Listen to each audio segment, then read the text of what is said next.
আসসালামু আলাইকুম সম্মানিত দর্শক, আশা করি ভালো আছেন। তো আজকে আমি আপনাদেরকে জানিয়ে দিব কিভাবে আমরা আমাদের হালির জমিটা রেডি করে থাকি।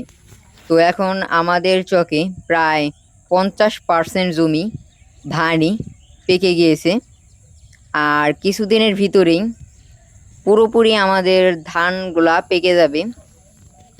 এই কারণেই আমরা আমাদের হালির যে জমিটা সেই জমিটা রেডি করা শুরু করে দিয়েছি।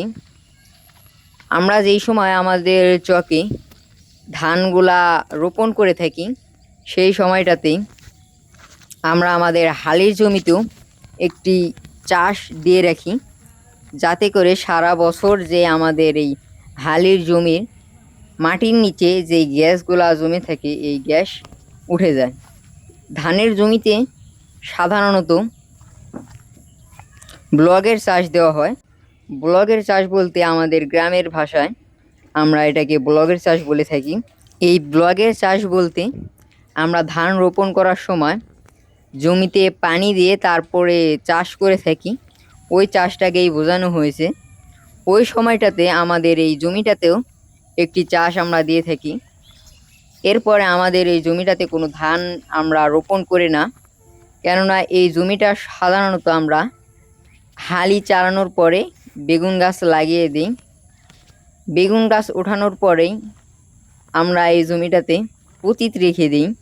তারপরে যে সময়টাতে আমরা আমাদের জমিতে অন্যান্য জমিতে ধান রোপণ করে থাকি ওই সময়টাতে আমাদের জমিতে একটি চাষ দিয়ে রাখি।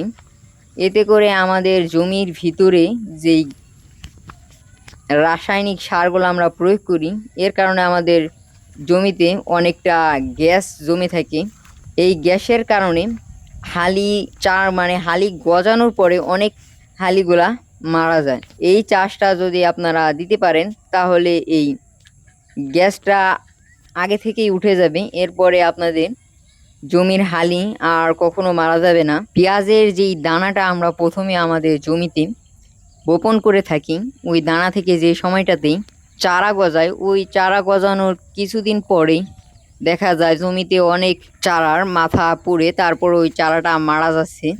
এই কাজটি করলে ওই চারাটা আর মরে যায় না, এতে করে ওই চারাগুলা অনেকটাই পুষ্টিকর হয়। আর এই আগে চাষ দেওয়ার আরও একটা উপকার রয়েছে, সেটি হলো জমিতে আগে থেকে ঘাসগুলা মরে যায়, যার কারণে পরবর্তীতে আর কোনো ঘাস গজায় না।